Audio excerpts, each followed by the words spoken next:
the first question. Write an expression for the work done when a force is acting on an object in the direction of its displacement. Question ये कह रहा है कि जब force और displacement दोनों same direction में है, उस समय वर्क डन के लिए कौन सा एक्सप्रेशन होता है, यानी कौन सा फॉर्मूला लगता है। फिर से पढ़ सुनाते हैं। Right an expression of the work done when force is acting on an object in the direction of its displacement. यानी अगर ऑब्जेक्ट ये है, फोर्स इधर की ओर लग रहा है इस डायरेक्शन में, तो डिस्प्लेसमेंट भी कहाँ हो रहा है, डिस्प्लेसमेंट भी इसी डायरेक्शन में हो रहा है। फोर्स और डिस्प्लेसमेंट दोनों सेम डायरेक्शन में हो रहा है। अगर डिस्प्लेसमेंट को d मान लिया जाए तो W equal to F into D होगा, क्योंकि वर्क डन इक्वल टू होता है फोर्स इंटू डिस्प्लेसमेंट। अगर S मानोगे तो W equal to F into S होगा। तो यहाँ पर इसका आंसर, क्योंकि अगर S मान रहे हैं तो यहाँ पे वर्क डन का फॉर्मूला हो जाएगा F into S, F into S। If the applied force and the displacement of the body both are in the same direction, then the magnitude of the work done is equal to the product of the applied force and the displacement. So correct answer is force into displacement F into S और F into D।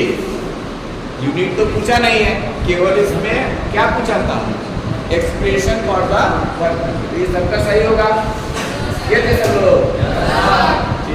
Next question है define one joule of work. Joule क्या होता है, unit of work. Joule is the unit of work and unit of work. Work का क्या definition, जिसका भी हमें फॉर्मूला डिफाइन करना होता है, जिसको भी हमें डिफाइन करना होता है जिस टर्म को, तो सबसे पहले उसका हमें फॉर्मूला आना चाहिए। तो यहाँ यूनिट जो है जूल, ये वर्क का यूनिट है, तो हम सबसे पहले लिखेंगे फॉर्मूला वर्क। इसका सोल्यूशन क्या होगा, इसका सोल्यूशन होगा, पहले हम W इक्वल टू लिखेंगे F into S, F into S, F into D, ठीक है। उसके बाद क्या करेंगे, अगर फोर्स को 1 न्यूटन कर दिया, फोर्स को कितना कर दिया 1 न्यूटन, और डिस्प्लेसमेंट को 1 मीटर कर दिया, इसमें लिखेंगे कि applied force F equal to 1 newton and the displacement in the direction of the applied force is 1 meter, then what happens, then W will be equal to 1 Newton into 1 meter, and this will come 1 Newton into meter, and Newton meter is also known as 1 joule। therefore ये W equal to क्या आ गया, W equal to 1 joule। Then how can we define this term? If we applied a force of 1 Newton and the body gets displaced by 1 meter in the direction of the applied force, then the magnitude of the work done or work done is called 1 joule. If we applied a force on the object whose magnitude is 1 Newton and the displacement in the body along the direction of the applied force is 1 meter, then the work done is called 1 joule। जैसे भी define करना हो कर सकते हो, ठीक है। यहाँ 1 करेंगे, जो भी यूनिट आएगा उसी से हो जाएगा। 1 जूल के डिफिनीशन में किसी को कहीं दिक्कत लग रहा हो बताओ, कराया जा चुका है। फोर्स 1 न्यूटन का लगना चाहिए और डिस्प्लेसमेंट क्या होना चाहिए 1 मीटर का। किधर होना चाहिए, in the direction of the applied force, यानी फोर्स का डायरेक्शन और डिस्प्लेसमेंट का दोनों कैसा होना चाहिए, सेम होना चाहिए। उस कंडीशन में वर्क डन की वैल्यू कितना आएगा 1 जूल आएगा। नेक्स्ट क्वेश्चन हम लोग का क्वेश्चन नंबर 3। इसका सोल्यूशन देखो क्या है। क्वेश्चन ये दिया गया है, an object of the mass 15 kg is moving with uniform velocity of 4 meter per second what is the kinetic energy possessed by the object? यानी कि कोई क्या है 15 kg मास का कोई ऑब्जेक्ट है और वो क्या हो रहा है 4 मीटर पर सेकेंड के वेलोसिटी से मूव कर रहा है। क्वेश्चन हमारा ये है कि उस ऑब्जेक्ट का काइनेटिक एनर्जी क्या होगा। What will be the kinetic energy possessed by the object. Kinetic energy का फॉर्मूला सबको मालूम है, क्या फॉर्मूला होता है 1/2 mv²। और मास जो है गिवन ऑब्जेक्ट का, वेलोसिटी भी गिवन है, तो हम लोग काइनेटिक एनर्जी का जो फॉर्मूला है डायरेक्ट के लिख देते हैं या फिर इसको हम लोग ऐसे भी लिखते हैं ई लिख करके एनर्जी के लिए ई और काइनेटिक के लिए ई। तो ई के इक्वल टू कितना हो जाएगा फॉर्मूला का ई के इक्वल टू ½ mv²। अब यहाँ सभी वैल्यू दिया हुआ है, डायरेक्ट सब्स्टिट्यूट ही कर देते हैं। मास 15 kg गिवन है, वेलोसिटी 4 मीटर पर सेकंड स्क्वायर है, इसका होल स्क्वायर, और किया जाएगा कितना 1/2। देखो यहाँ पे गया लिखना, ये 1/2 रखा जाएगा। फिर अभी देखो क्या जाएगा 1/2 इंटू 15, 4 इंटू 4 16 हो जाएगा। और ये केजी मीटर स्क्वायर सेकंड पर -2, इसी को हम लोग क्या लिखते हैं जूल। जूल लिखेंगे तो जे कैपिटल लेटर्स में लिखा जाएगा। इसको यहाँ से कैंसिल करेंगे, कितना आएगा 8 हो गया। अब 15 इंटू 8 कितना होता है 120। तो ये हमारे पास आंसर आ जाएगा 120 जूल। सबका आंसर कितना है सत्य नहीं किसी का ना हुआ। आपने PS का पता लगाना है, मास दिया था, वेलोसिटी दिया था। अब ये है कि यहाँ पे जगह नहीं था, पहले मास लिख देते m इक्वल टू कितना m इक्वल टू यहाँ 15 kg पहले लिख लोगे क्वेश्चन सॉल्व करते समय। और वेलोसिटी जो है 4 मीटर पर सेकेंड है, और देन फॉर्मूला यूज करेंगे और वैल्यू सब्स्टिट्यूट करेंगे, कैलकुलेट करेंगे। ठीक है, यहाँ तक किसी प्रॉब्लम। लास्ट क्वेश्चन क्या है, लास्ट क्वेश्चन है what is power, right its unit.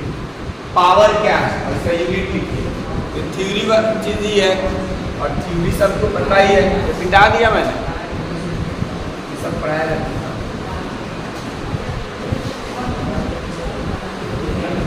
बताओ what is power. Question number 4, the rate of, और इसका यूनिट क्या होगा वाट।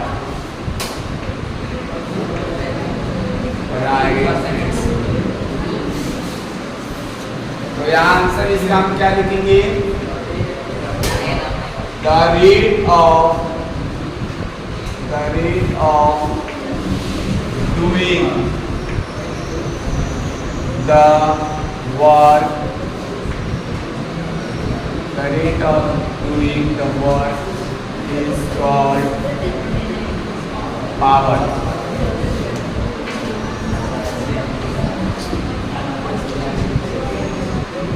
इसको किससे डिनोट करते हैं, it is denoted by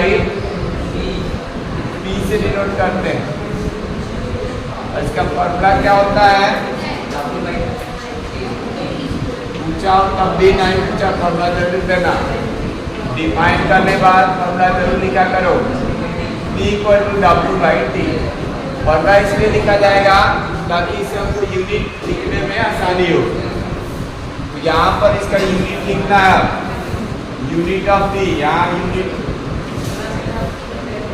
unit of P लिखना है, पावर का यूनिट लिखना है।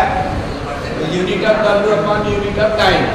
यूनिट ऑफ W यानी वर्क का यूनिट क्या होता है, टाइम का यूनिट सेकंड। तो क्या हो जाएगा टोटल जूल पर सेकंड। ये जूल पर सेकंड, या इसी को मैंने तुम लोग क्या बताया था, क्या कहते हैं वाट। ठीक है, इसको वाट ऐसे लिख देता हूं। ठीक है, वाट जूल पर सेकंड, और इट इज आल्सो कॉल्ड वाट। इसके कुछ बड़े यूनिट्स भी दिखाए थे, हाँ, एक तो किलोवाट भी लिखाए होंगे, मिलियन वाट या मेगावाट, गीगावाट और सबसे बड़ा यूनिट हॉर्स पावर। ठीक है, हॉर्स पावर का क्या फुल फॉर्म है, मतलब वो फुल फॉर्म बताया, इसकी वैल्यू कितनी होती है? हाँ, 1 HP इक्वल टू 746 वाट और 1 किलोवाट, 1 किलोवाट कितना होता है? 10³ वाट। 1 मिलियन वाट या मेगावाट 10⁶, और ये 1 गीगावाट 10⁹। ठीक है, ये तुम्हारा क्वेश्चन था, what is power, right its unit, the rate of doing the work is called power. इसको कुछ बच्चे ऐसे भी डिफाइन कर सकते हैं, the work done in the unit time, the work done in the unit time is called power, क्योंकि W/T होता है तो उसको हम लोग ऐसे लिख सकते हैं। उसके बाद फॉर्मूला तो वही रहेगा, यूनिट वही रहेगा, केवल वहाँ पे यूनिट टाइम लिख सकते हो।